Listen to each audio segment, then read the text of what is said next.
Hello everyone, जय हिंद। आज इस वीडियो में हम देखेंगे मौर्य वंश के बारे में। ठीक है, इससे पहले हमने देखा था नंद वंश के बारे में। नंद वंश को मैं थोड़ा सा आपको रिवाइज करा देता हूं। ठीक है, नंद वंश का जो अंतिम शासक था उसका नाम था घनानंद। ठीक है, तो और घनानंद को किसने पराजित किया? चंद्रगुप्त मौर्य ने, चाणक्य की मदद से। ठीक है, तो चंद्रगुप्त मौर्य ने जो है चाणक्य की मदद से जो घनानंद को पराजित किया। इस तरह से नंद वंश की समाप्ति हुई और मौर्य वंश का स्थापना हुआ। ठीक है, तो आज हम देखेंगे मौर्य वंश। आई होप आपको पता चल गया कि मौर्य वंश की स्थापना कैसे हुई। नंद वंश को समाप्त करके नंद वंश के अंतिम शासक जो है घनानंद, उनको चंद्रगुप्त मौर्य ने चाणक्य की मदद से उनको पराजित करके मौर्य वंश की स्थापना कर दी। आज इस वीडियो में हम देखेंगे मौर्य वंश को। ठीक है, चंद्रगुप्त मौर्य के बारे में। और जहां जहां पर जिस तरह से गवर्नमेंट एग्जाम में पूछा जाता है मैं आपको वहां पर टेल कर दूंगा। ठीक है, बहुत ही इंटरेस्ट से आपको बताऊंगा, बहुत ही इंटरेस्टिंग है। मैं तो हमेशा यही बोलता हूं कि आप मेरी वीडियो देख रहे हैं मतलब वो टॉपिक आपको याद होना तय है। ठीक है, चलिए वीडियो को स्टार्ट करते हैं। मौर्य वंश। मौर्य वंश का संस्थापक कौन है? चंद्रगुप्त मौर्य। ठीक है, डायरेक्टली आपको पूछा जाता है कि मौर्य वंश का संस्थापक कौन है, तो चंद्रगुप्त मौर्य। ठीक है, चंद्रगुप्त जो मौर्य ने अपनी राजधानी कहां बनाई, that is the most important. Chandragupta Maurya ने अपनी जो राजधानी कहां बनाई? पाटलिपुत्र में बनाई। ठीक है, पाटलिपुत्र में। चंद्रगुप्त मौर्य ने कौन से धर्म को अपनाया? तो चंद्रगुप्त मौर्य ने जैन धर्म को अपनाया। ठीक है, that is the most important question. Directly आपसे ये पूछा जाता है कि चंद्रगुप्त मौर्य ने कौन से धर्म को अपनाया, तो जैन धर्म को अपनाया। ठीक है, ठीक। अगला हम देखेंगे चंद्रगुप्त जो मौर्य की गुरु व महामंत्री का नाम बताइए, आपको ऐसा पूछा जाता है। ठीक है, तो चंद्रगुप्त मौर्य के गुरु व महामंत्री का नाम क्या था? चाणक्य। ठीक है, चाणक्य। अभी अभी मैंने बताया कि जो है चंद्रगुप्त मौर्य ने चाणक्य की मदद से जो नंद वंश के अंतिम शासक थे घनानंद, उनको पराजित किया। ठीक है, तो चंद्रगुप्त मौर्य के गुरु व महामंत्री का क्या नाम था? चाणक्य। ठीक है, चाणक्य के और कौन कौन से नाम है इनको भी पूछा जाता है। ठीक है, तो चाणक्य का जो और अन्य नाम है कौटिल्य, ठीक है, और विष्णुगुप्त। ठीक है, तो चाणक्य का और क्या क्या नाम है? कौटिल्य और विष्णुगुप्त। ठीक है, चलिए अगले देखते हैं मौर्य वंश की जानकारी। देखो जो मौर्य वंश है उनकी जो जानकारी की सोर्स कौन कौन से, किससे हमें मौर्य वंश की जानकारी मिलती है? चंद्रगुप्त मौर्य की जानकारी कैसे, किससे मिलती है? ठीक है, सम्राट अशोक की जानकारी हमें कहां से मिलती है, तो एक्सेट्रा एक्सेट्रा। तो कहने का मतलब ये चीज है कि मौर्य वंश की जो जानकारी के स्रोत क्या है। चलिए यहां पर देखेंगे कौटिल्य। कौटिल्य, कौटिल्य किसका नाम है? चाणक्य। तो चाणक्य की जो पुस्तक का नाम है नहीं, साहित्य को जो नाम है, अर्थशास्त्र में जो है हमें मौर्य वंश की जानकारी मिलती है। ठीक है, और ये जो अर्थशास्त्र है ये इकोनॉमी से रिलेटेड नहीं है। मैं आपको बहुत से लोग जो है अर्थशास्त्र समझकर क्या समझते हैं कि ये इकोनॉमी से रिलेटेड है, बिल्कुल नहीं है। जो चाणक्य की जो रचना है अर्थशास्त्र, वो राजनीति से संबंधित है। ठीक है, आपको मैं फिर से बता दूं, जो चाणक्य, देखो चाणक्य के और कौन कौन से नाम है? कौटिल्य और विष्णुगुप्त।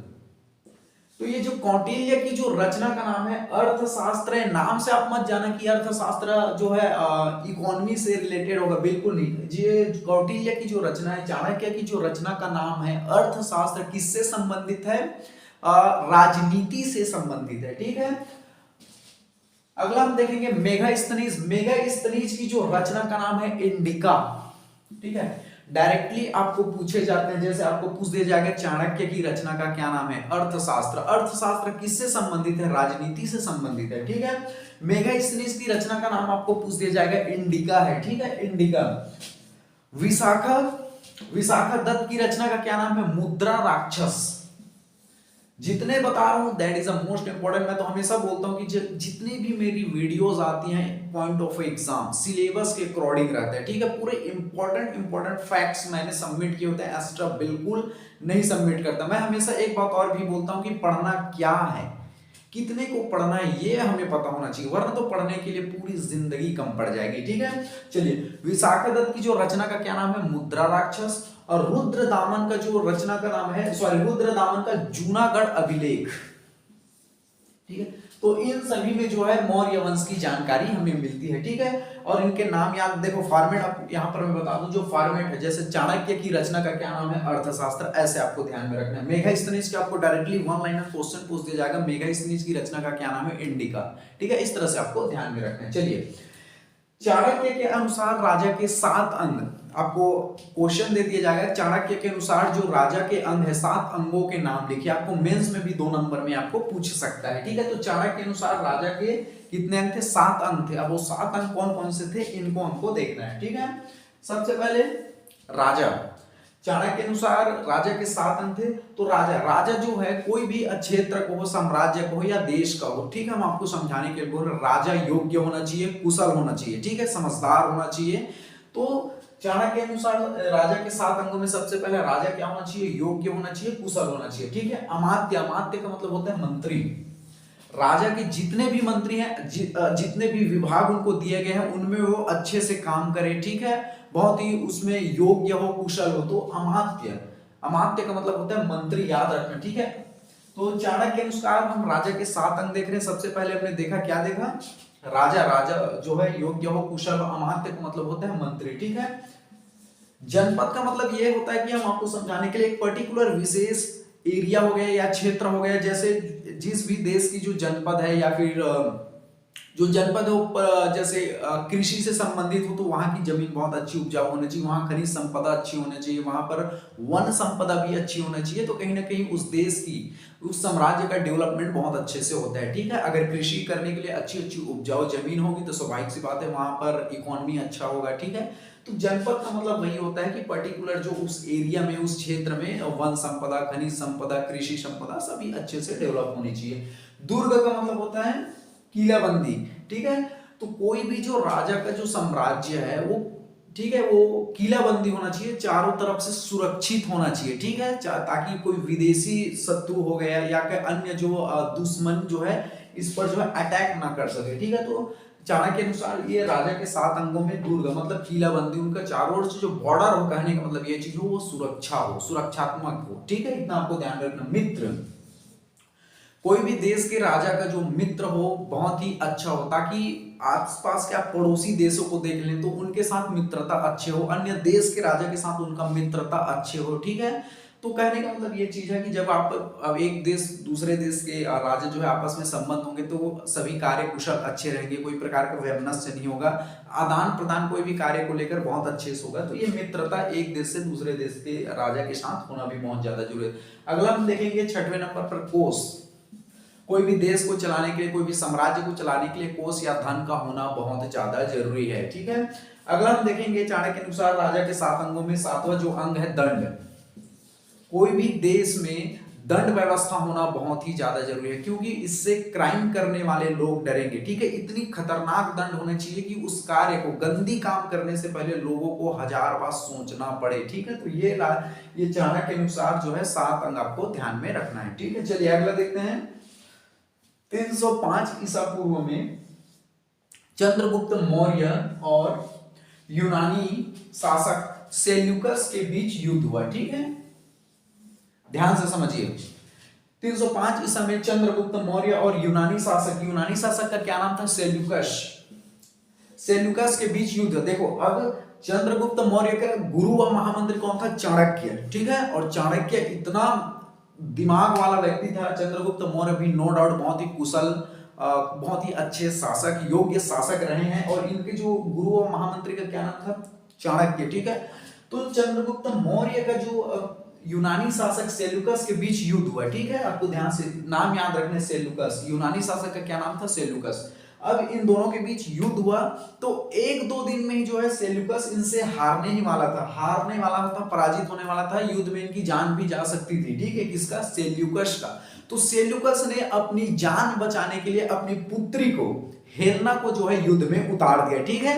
समझ आ रहा है यहाँ पर कूटनीति? मैं फिर से समझा दूं, चंद्रगुप्त मौर्य और यूनानी शासक सेल्यूकस के बीच युद्ध हुआ, सेल्यूकस 1-2 दिन में हार ही जाता, ठीक है, चाहे उनकी मृत्यु भी हो जाती। तो सेल्यूकस ने चाल चलते हुए अपनी बेटी हेलेना को युद्ध के मैदान में उतार दिया, और जैसे ही अपनी बेटी हेलेना को युद्ध के मैदान में उतारा, जब चंद्रगुप्त मौर्य ने देखा तो उनके ऊपर फिदा हो गया, ठीक है। तो सेल्यूकस निकेटस की देखो चालबाजी देख लो या कुछ भी कह लो, जैसे इसने अपनी बेटी हेलेना को उतारा, हेलेना बहुत ही सुंदर थी, बहुत ही खूबसूरत थी। जब युद्ध के मैदान में जब उतरा तो चंद्रगुप्त मौर्य देखकर उनको दीवाना हो गया, ठीक है। तो चंद्रगुप्त मौर्य की जो शादी है देखो इनको तो पसंद आ गया था, ठीक है। तो चंद्रगुप्त मौर्य को पसंद आ गया था कौन, हेलेना। हेलेना की जो शादी है चंद्रगुप्त मौर्य से हो गई, और इस तरह से सेल्यूकस अपनी जान बचा लिया, ठीक है। अपनी बेटी को बीच में ला दिया, तो चंद्रगुप्त मौर्य उनको देखकर दीवाना हो गए, ठीक है। तो यहाँ कहीं ना कहीं चंद्रगुप्त मौर्य जो है उनसे फिदा हो गए, कहने का मतलब यही चीज है, और सेल्यूकस की यहाँ पर जान बच गई, ठीक है। तो सेल्यूकस की पुत्री का क्या नाम था, हेलेना था, जिसका विवाह किसके साथ हुआ, चंद्रगुप्त मौर्य के साथ हुआ। अब देखेंगे जो सेल्यूकस ने चंद्रगुप्त मौर्य को दहेज में, याद रखना कौन कौन से क्षेत्र दिए इनका नाम पूछा जाता है। मैं आपको फॉर्मेट भी बता देता हूं, चंद्रगुप्त मौर्य का यूनानी शासक के साथ युद्ध हुआ, उसका क्या नाम था, सेल्यूकस। सेल्यूकस की पुत्री का क्या नाम था, हेलेना, जिसका चंद्रगुप्त मौर्य के साथ विवाह हुआ। तो सेल्यूकस ने अपने दामाद चंद्रगुप्त मौर्य को, ठीक है, कौन कौन से जो क्षेत्र है उसे दहेज के रूप में दिया, ठीक है। इसका नाम मैंने लिख दिया है, अराकोशिया, एरिया, जेंड्रोसिया, पेरीमेसिडाई, ठीक है, पेरीमेसिडाई। इस क्षेत्र को जो है सेल्यूकस ने चंद्रगुप्त मौर्य को दहेज के रूप में दिया, ठीक है। जितना भी बता रहा हूं that is a most important, ठीक है। अगला हम देखेंगे फैक्ट्स है, विलियम जोन्स ने सर्वप्रथम बताया कि चंद्रगुप्त मौर्य ही सेंड्रोकोट्स है, ठीक है। बहुत बार अगर आपसे बहुत से किताबों में या बहुत से अभिलेखों में देखने को मिलता था कि सेंड्रोकोट्स, आखिर ये सेंड्रोकोट्स है कौन, ठीक है। तो ये जो सेंड्रोकोट्स है उसका जो नाम है चंद्रगुप्त मौर्य ही है, या चंद्रगुप्त मौर्य को ही सेंड्रोकोट्स कहते हैं। इसको किसने सर्वप्रथम बताया, विलियम्स जोन्स ने, ठीक है। समझ आया। देखो बहुत से अभिलेखों में देखने को मिलता था कि सेंड्रोकोट्स। तो ये सेंड्रोकोट्स कौन है, तो ये फाइनली इस बात को ये बताया कि विलियम जोन्स ने बताया कि जो सेंड्रोकोट्स हम जिसका नाम प्रयोग कर रहे हैं उसका जो नाम है सेंड्रोकोट्स, जो जिसका नाम है उसका चंद्रगुप्त मौर्य ही है, ठीक है। चंद्रगुप्त मौर्य को सेंड्रोकोट्स कहते हैं, कहने का मतलब ये चीज है, ठीक है। चलिए अगला देखते हैं, चंद्रगुप्त ने जैन धर्म ग्रहण किया था, ठीक है। आपको ध्यान में रखना है चंद्रगुप्त मौर्य ने कौन से धर्म को ग्रहण किया था, तो जैन धर्म को। बहुत बार इसे पूछा जाता है कि चंद्रगुप्त मौर्य ने कौन से धर्म को ग्रहण किया था, तो जैन धर्म को ग्रहण किया था, ठीक है। और जैन धर्म में, एक मिनट,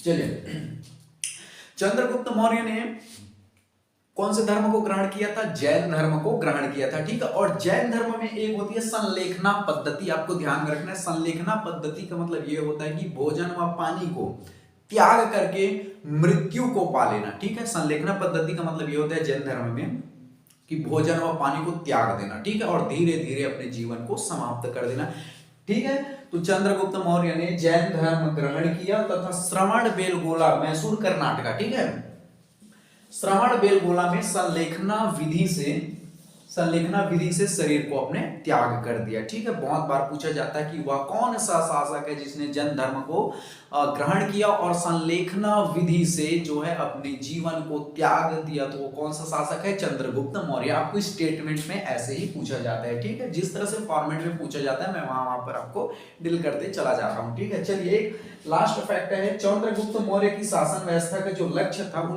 देखो चंद्रगुप्त मौर्य का ये लक्ष्य था, वो कितनी अच्छी विचारधारा के थे कि बहुत अच्छे, नो डाउट बहुत अच्छे योग्य शासक रहे, कुशल शासक रहे, बहुत ही अच्छे, उन्होंने प्रजा की भी सेवा की, प्रजा के लिए बहुत अच्छे काम भी किए। तो चंद्रगुप्त मौर्य की शासन व्यवस्था का ये लक्ष्य था कि देखो चंद्रगुप्त मौर्य ये सोचता था कि प्रजा के ही सुख में ही मेरा सुख है, ठीक है। चंद्रगुप्त मौर्य क्या सोचता था, उनका लक्ष्य क्या था कि प्रजा के ही सुख में मेरी सुख है, अगर प्रजा जितने भी मेरे प्रजा है अगर वो सुख है तो फाइनली मैं सुख हूं, ठीक है। प्रजा की भलाई में ही मेरी भलाई है, ठीक है।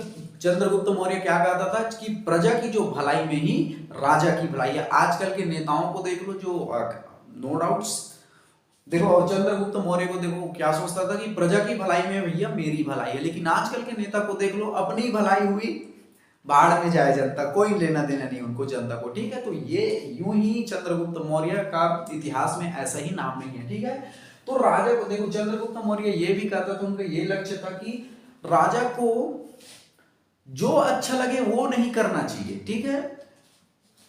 ठीक है, राजा को जो अच्छा लगे वो नहीं करना चाहिए, वरन ऐसा काम करना चाहिए जो प्रजा को अच्छा लगे, ठीक है। समझ रहे हो उनका कितना अच्छा सोच था, कितना अच्छा उनका लक्ष्य था कि देखो प्रजा के ही हित में ही राजा का हित है, प्रजा के लिए ही काम करना ही उचित है, ठीक है। राजा को तो अपने लिए काम करना ही नहीं चाहिए, बल्कि प्रजा के लिए जो अच्छा है, उनके जो जनता के लिए जो अच्छा है वो कार्य करना उचित है, ठीक है। तो आजकल के नेताओं को देख लो, जनता से कोई मतलब ही नहीं रह गया। चंद्रगुप्त मौर्य का, ठीक है, शासन का जो परम लक्ष्य क्या था कि जनता की भलाई में ही राजा की भलाई है, ठीक है। चलिए, आई होप आपको बहुत अच्छे से समझ आया होगा, ऐसा मैं आशा करता हूं। इस तरह से चंद्रगुप्त मौर्य के बारे में हमने देखा। अगले हम शासक को, ठीक है, जो बिंदुसार है, उनको हम अगले वीडियो में देखेंगे। चलिए, थैंक यू वेरी मच, जय हिंद।